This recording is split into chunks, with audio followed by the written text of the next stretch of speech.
እንዴት ነው በክፍት ትቶ የሚኬደው? እሺ ጤነኛ ከሆነ አንቺ በቃ ባሌ ጤነኛ ነው እያልሽ ነው። የሰው ልጅ ግን ሁሌ እኝኝ ማለት አይሰለቸውም እንዴ? እግዚአብሔርን እናንተ ትልልቅ ሰዎች አይደላችሁ እንዴ? ትልልቅ ሰዎች ናችሁ። ቢያንስ ይሄንን ነገር መስመር ታስይዛላችሁ ብለው አይደል እንዴ?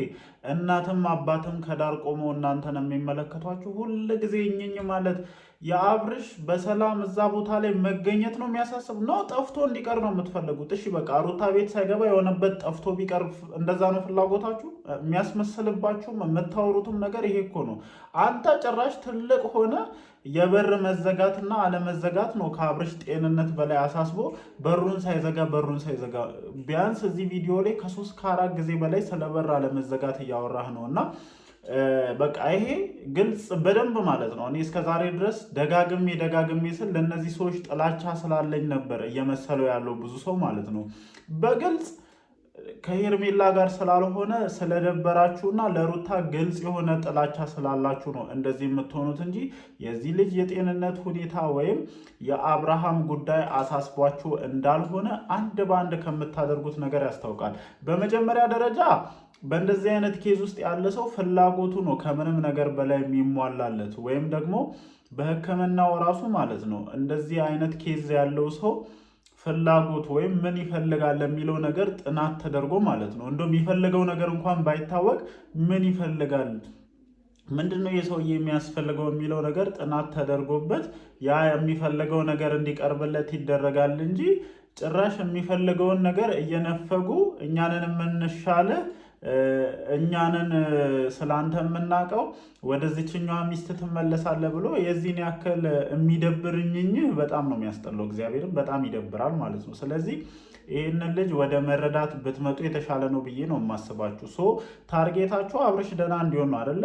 አብርሽ ሩታ ቤት ይሁን፣ እየመጣችሁ ጠይቁት፣ እየመጣችሁ ማድረግ ያለባችሁን ነገር አድርጉ፣ እየመጣችሁ ነገሮችን እንዲያስታውስ እርዱት። አለቀ። የግድ አንቺ ቤት መቀመጥ እኮ የለበትም ይሄ ልጅ።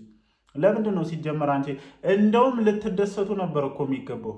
እንደውም እንደ ቤተሰብ እሰይ ልጃችን ልብ ገዛ፣ ልጃችን ደህና ሆነ፣ ወደ ሚስቱ ወደ ልጁ ተመለሰ ብላችሁ መደሰት ሲገባችሁ ጭራሽ ሁለተኛ ሚስቱ ጋር አልሆነም ብላችሁ እንደዚህ አይነት ኬዝ ማራመድ እግዚአብሔርን ብዙ ሰው እየታዘባችሁ ነው። ምናልባት ሄዳችሁ አሁን የተለቀቀው የኤፍሬም ቤት ላይ የተለቀቀውን ቪዲዮ ኮመንት ቼክ አድርጉ። የምሪ በጣም ብዙ ሰው እየታዘባችሁ ነው። ያስታውቅባችኋል። ደግሞ ግልጽ የሆነ ጥላቻ ለሩታ እንዳላችሁ በደንብ ያስታውቅባችኋል። የዴቭ እስከ ዛሬ ድረስ ተሸፋፍኖ ነበረ፣ ግን ዛሬ አልቻለም። በቃ በደንብ አወጣው። እንዲህ አንተ ጭራሽ ከወንድምህ ደህንነት በላይ እንደዚህ አይነት ኬዝ ላይ ያለ ሰው እኮ አንዴ ከጠፋ የት እንዳለ እንኳን ማወቅ እስከማይቻልበት ደረጃ ድረስ እኮ ነው። በሰላም እንኳን ተገኘ ወንድሜ ብላችሁ እኮ አላቀፋችሁትም። ጭራሽ ዘላችሁ እንደገባችሁ ወደ ነገር በስመ አብ። ብቻ እኔ በጣም ነው የገረመኝ። ለማንኛውም እንዴት አመሻችሁልኝ የኔ ውድ ቤተሰቦች? ደህና ናችሁ ወይ?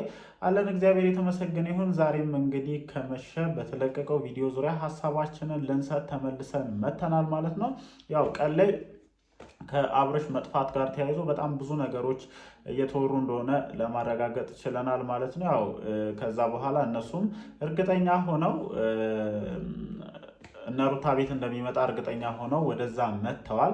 አድራሻቸውን አላስገቡም። ለምን አላስገባችኋትም? ለምን ትደባበቃላችሁ? በቃ አያችሁ አይደለ? ፍላጎታችሁ ምን ያክል ግልጽ እንደሆነ የሚያሳብቀው የሆነ ኮንፊደንስ የላችሁም በምታደርጉት ነገር ላይ ማለት ነው። ስለዚህ በመጀመሪያ ደረጃ ሄርሜላን እንደ ጭራ ይዛችሁ መዞሩንና በሄዳችሁበት በገባችሁበት ቦታ ሁሉ ሄርሜላን መጎተታችሁን አቁሙ።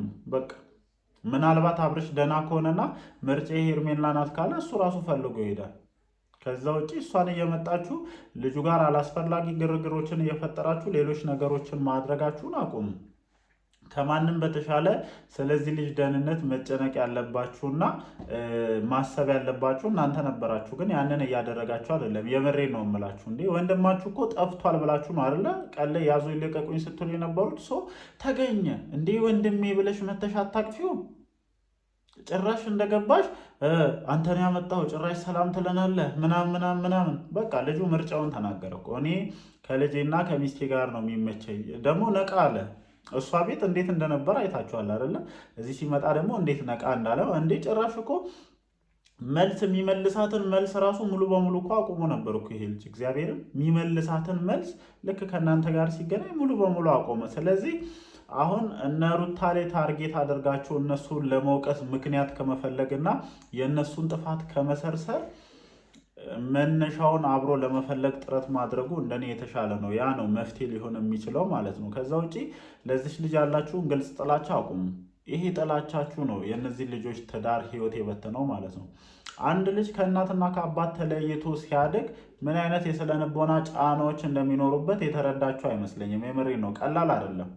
ቀላል አይደለም። ለብዙ ሰው ላይታይ ይችላል። ይኸውላችሁ ትምህርት ቤት የሌሎች ልጆች አባት በየቀኑ እየመጡ ሲወስዱት ምናልባት እናቱ ብቻ የምትወስደው ከሆነ ይሄ ልጅ ይሰማዋል። አባቴ ነው ዛሬ መጥቶ የሚወስደኝ የሚለውን ፊሊንግ ይፈልጋል። ስለዚህ ቀላል አይደለም። ዝም ብላችሁ እነዚህ ልጆች ህይወት ውስጥ ገብታችሁ የፈጠራችሁት ነገር ቀላል አይደለም። አንቺ እኮ እግዚአብሔርን በተናገርሽው ንግግር ኤቭሪ ታይም ማዘን ያለብሽ፣ ኤቭሪ ታይም ማፈር ያለብሽ አይነት ሰው እኮ ነሽ። የምሬ ነው የምልሽ። በቀጥታ ሄደሽ እችኛዋን ሚስትህን ትተህ ከሄርሜላ ጋር እንድትሆን እፈልጋለሁ። ጭራሽ ሄርሜላ ጋርም ሄደሽ አብርሽን የአንቺ እንድታደርግ ይፈልጋሉ ያልሽ ሰው እኮ ነሽ። ጭራሽ ከአንቺ የማይጠበቅና የማይደረግ ድርጊት መሆኑን እንድትረጂ ይፈልጋሉ። ይሄ ደግሞ ጭራሽ የማይመስልና የማያስኬድ ነገር ነው። ስለዚህ በጣም ራሳችሁን አርሙ። በጣም ማለት ነው። የምሬን ነው። ከእናንተ ታናሽ የሆነው ኤፍሬም ነገሮችን የሚረዳበት መንገድ እንደኔ እየተመቸኝ ነው። በቃ ከእናንተ ታናሽ የሆነው በኑሮ ኤክስፒሪየንስ ደረጃ ህይወትን በመኖር ደረጃ የእናንተን ያክል ልምድ የሌለው ኤፍሬም ከእናንተ ተሽሎ ነው እየተገኘ ያለው። ባልና ሚስት እንዳይለያዩ ልጅ ያለ እናትና ያለ አባት እንዳያድግ በጣም ጥረት እያደረገ ነው ያሉ። ስለዚህ ያንን ነገር ለመረዳት ሞክሩ። አብርሃም ድኖ ከሩታና ከልጁ ጋር ቢሆን ይሄ ማንንም የሚያስደስት ነገር ነው። እነጋሽዬን ቤተሰቦቻችሁን በሙሉ የሚያስደስት ነገር ነው። ገና አብርሃም ድኖ ወደ ሄርሜላ ይመለሳል ተብሎ በቃ ይሄ ሁሉ ሽርጉድ ጭራሽ የማይመስል ነገር ነው። እግዚአብሔርን አንዳንድ ጊዜ ምን እያደረግን ነው?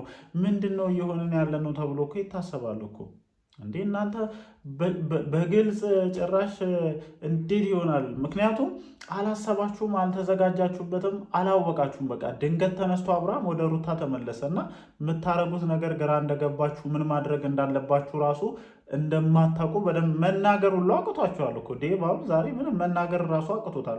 የሚያናገር ነገር አይደለማ እየሰራችሁ ያላችሁት። የሚያናገር ነገር እኮ አይደለም ጭራሽ።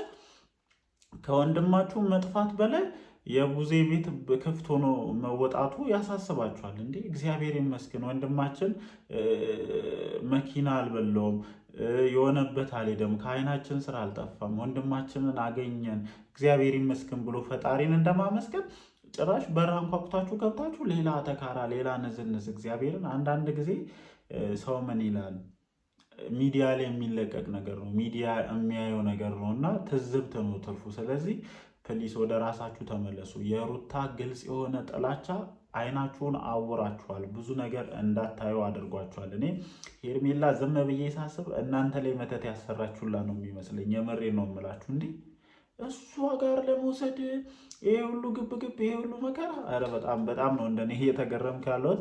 ለማንኛውም ጋይስ ያው ብዙዎቻችሁ ተመሳሳይ የሆነ ሀሳብን ነበረ ስታራምዱ የነበረው። ኤፊ ቤት የነበረውንም ኮመንት ለማየት ችያለሁ ማለት ነው። ብቻ የብዙዎቻችሁ ሀሳብ ይሄ እንደሆነ ተስፋ አደርጋለሁኝ። ሌላ ተጨማሪ ሀሳብ ካላችሁ እንደተለመደው ሀሳባችሁን ኮመንት ሴክሽናችን ላይ ማስፈራችሁን አትርሱ። ነገ ምን አዲስ ነገር ይኖራል እንደተለመደው ሀሳባችንን መተን እንናገራለን ማለት ነው። ወዳችኋለሁ። ይመቻችሁ።